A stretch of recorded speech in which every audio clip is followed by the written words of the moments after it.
Kevin ஃபைகி வந்து ரீசெண்டா ஒரு இன்டர்வியூல வந்து எம்சியூவோட பல அப்டேட்ஸ் கொடுத்திருக்காரு. அதுல சிலது தான் இந்த வீடியோல பார்க்க போறோம். முதல்ல பாத்தீங்கன்னா ஸ்பைடர்மேன் 4 நாம என்ன நினைச்சோம்னா அவெஞ்சர்ஸ் டூம்ஸ்டேக்கும் சீக்ரெட் வார்ஸ்க்கும் நடுவுல வரதால இது வந்து ஒரு மல்டிவர்ஸ் படமா இருக்க போகுது அப்படின்னு தான் நினைச்சோம். ஆனா கெவின் ஃபைகி என்ன சொல்லிட்டாருன்னு பாத்தீங்கன்னா இது வந்து ஒரு ஸ்ட்ரீட் லெவல் மூவியா தான் இருக்க போகுது, கிரவுண்டடா இருக்க போகுது அப்படின்னு சொல்லிட்டாரு. கொஞ்ச நாளைக்கு முன்னாடி ஃபேண்டாஸ்டிக் ஃபோர் டைரக்டர் வந்து ரீட் ரிச்சர்ட்ஸ் தான் வந்து அவெஞ்சர்ஸ் டூம்ஸ்டே, அவெஞ்சர்ஸ் சீக்ரெட் வார்ஸ்ல அவெஞ்சர்ஸ்க்கு லீடரா இருக்க போறாருன்னு சொல்லியிருந்தாரு. அப்ப நிறைய பேர் கமெண்ட்ஸ்ல வந்து ஏன் ஸ்பைடர்மேன் இல்ல அப்படின்ற மாதிரி கேட்டிருந்தாங்க.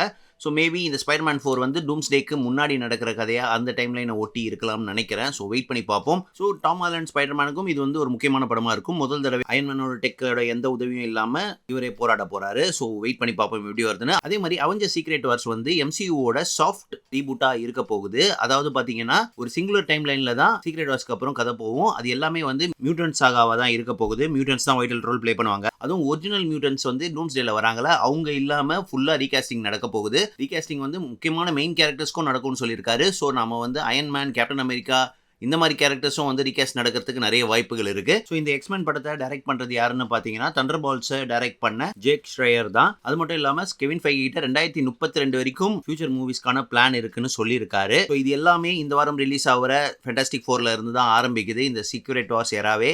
ஸோ வெயிட் பண்ணி பார்ப்போம் எப்படி வருதுன்னு. ரிவ்யூஸ்லாம் பயங்கரமாக இருக்குது. ஐமேக்ஸ் மஸ்ட்ன்னு வேறு சொல்கிறாங்க. விஷுவலாக வந்து சூப்பராக இருக்குன்னு. ஆல்ரெடி இந்த மந்தில் வந்த 2 படமும் வந்து நல்லா பாக்ஸ் ஆஃபீஸில் ஹிட்டு கொடுத்துருச்சு. ஒன்று வந்து ஜுராசிக் வேர்ல்ட் ரீபர்த் 600 மில்லியன் தாண்டி போயிட்டு இருக்கு.